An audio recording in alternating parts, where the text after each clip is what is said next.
Abaturo mugombora ya Chiharo mu district ya Shema nibenda government batungira ugundu mwanye bihe Chihara gukora abansibwa mu ibura rya mezi kumara emyaka myinji. Chihara tunena kumpango munonga ahabwa mizi okutuba hari. Amizi gitga Chihara kariyo mukire mutazi kurga ayishomero gitu ahakanisa no mutawuni. Tuineho kilometers kwika 15 kuza ayizo asosi.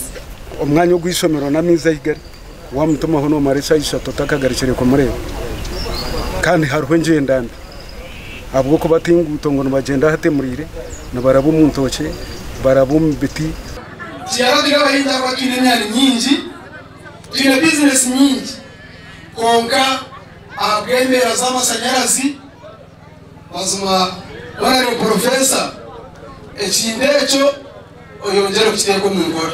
Abaturebi babwambira Professor Ephraim Kamutabira ture timu ya National Water and Sewerage Corporation kurgo muri Shema na Kampala kurambura kwa kubariho kuba kubasa kusikamiza kuruga hansi bwakabatura.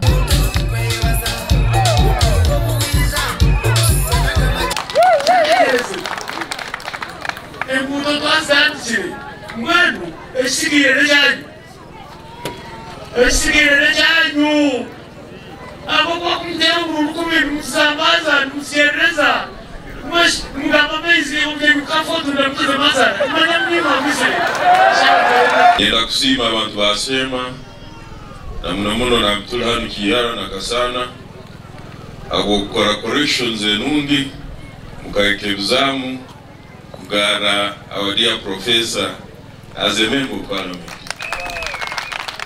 Obirebe mbire timu y'ekitongole cyamize cya National Water and Sewerage Corporation Engineer Francis Kateba agambira bakiyara ngo mbwire bw'amezi abiri nibija kuba batungira mizu kandi buri cyaronkeje kutunga tapi ibiri ayishomero omatawuni na nahirwaro.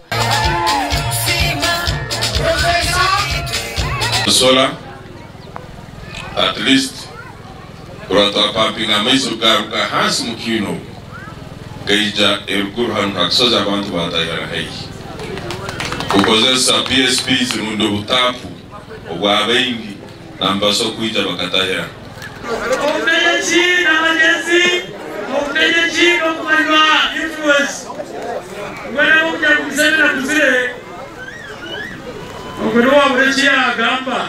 Nabwo nyuma timu ya National Water and Sewerage Corporation ishiro mu Shuktown Council hamwe na Rugarama naho ayiba kuza kutamiza mutyoga kashozi amakuru agasha kwa Michael atuachire.